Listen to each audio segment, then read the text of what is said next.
Now when Jung talked about archetypes, it was never clear what he meant, and I think the reason for that was because the archetype is a very complicated idea and a very complicated phenomena, and you can think about it biologically, and you can think about it socially, and you can think about it as something that the individual participates in creating.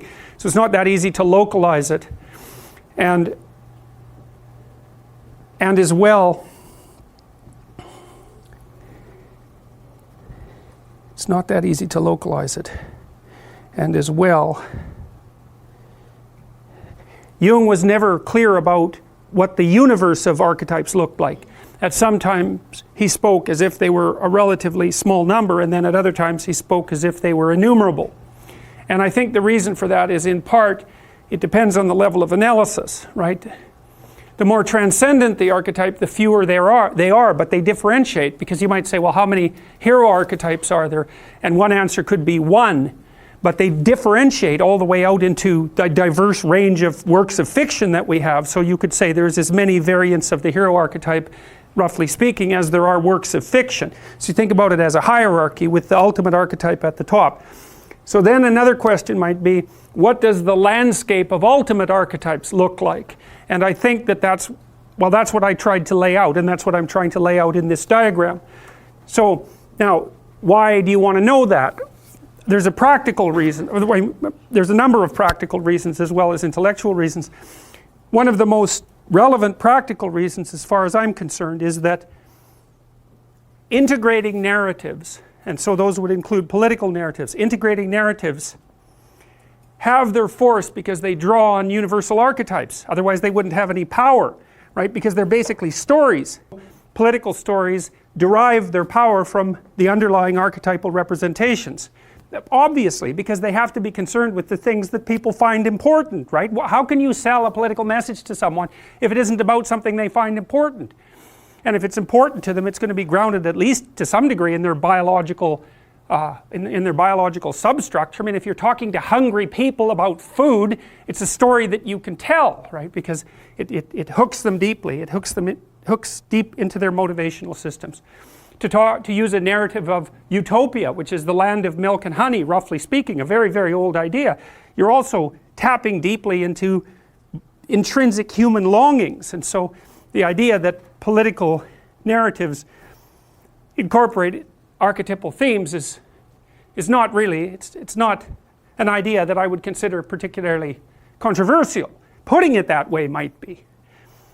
Okay, so the problem with political narratives, in my estimation, is that they can rapidly transform themselves into ideologies, and ideologies are dangerous for a variety of reasons, but the primary reason for their danger, I think, this is a hypothesis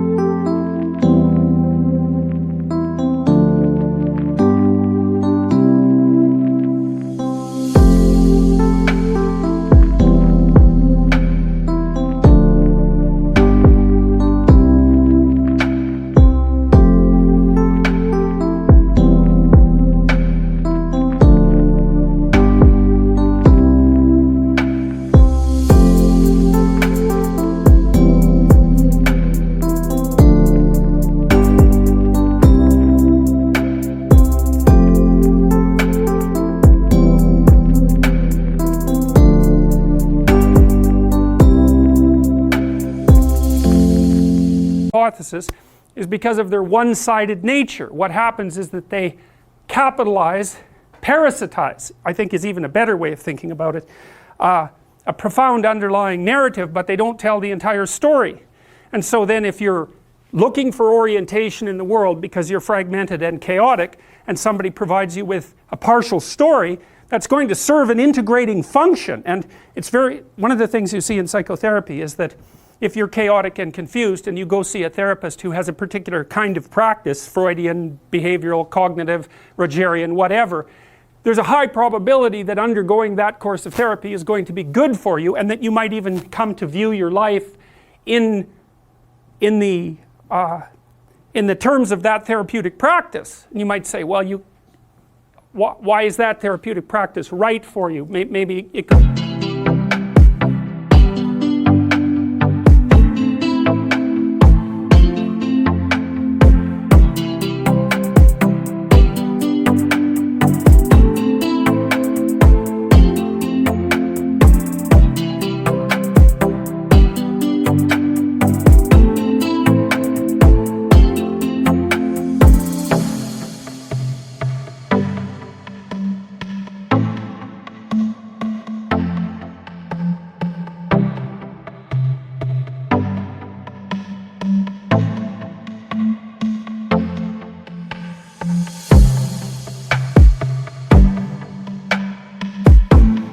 have been Rogerian instead of Freudian, say. And the answer to that is, yeah, well, it probably could have been, because roughly speaking, any coherent ordering principle is better than none.